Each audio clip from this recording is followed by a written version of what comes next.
ఇక నెక్స్ట్ ప్రోమోలో అర్జున్ ప్రసాద్ ని జైల్లో పెట్టడంతో సుమిత్ర గౌతమ్ తో ఫ్యామిలీ మెంబర్స్ అందరితో ఏమనుకుంటున్నారు మీరంతా? మీరు చేసిన తప్పుల వల్ల నా భర్త ఎందుకురా శిక్ష అనుభవించాలి?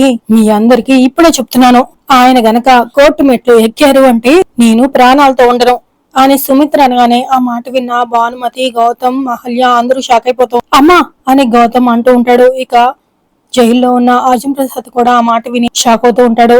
ఇక తర్వాత గౌతమ్ అతిథితో ఆ documents, account check books Ahalya room లో పెట్టింది, వాటిని నువ్వేమైనా చూసావా అని అడుగుతూ ఉంటాడు. వాటిని నేనే దొంగతనం చేసి అంకుల్ ని అరెస్ట్ చేయించాను అని నీ ఉద్దేశమా అని అతిథి అడుగుతూ ఉంటుంది. అదేంట్రా అతిథిని అలా బెదిరిస్తున్నావేంటి అని గౌతమ్ వాళ్ళ అక్క అడుగుతుండగా, ఖచ్చితంగా ఇది తన పనే అక్క, తానే చూసుంటుంది అని చెప్పేసి నువ్వు చెప్పకపోతే నా మీదొట్టే అని గౌతమ్ అనటంతో ఇక అతిథి షాక్ అయిపోతూ చాలా టెన్షన్ పడుతూ అది అని అంటూ ఉంటుంది. ఇక వాళ్ళ బావ కార్తీక్ చాలా టెన్షన్ పడుతూ మరి అతిథి నిజం చెప్పేస్తుందా? అర్జున్ ప్రసాద్ ని బయటికి తీసుకురాగలుగుతారా అనేది రాబోయే ఎపిసోడ్ లో తెలుసుకుందాం ఫ్రెండ్స్.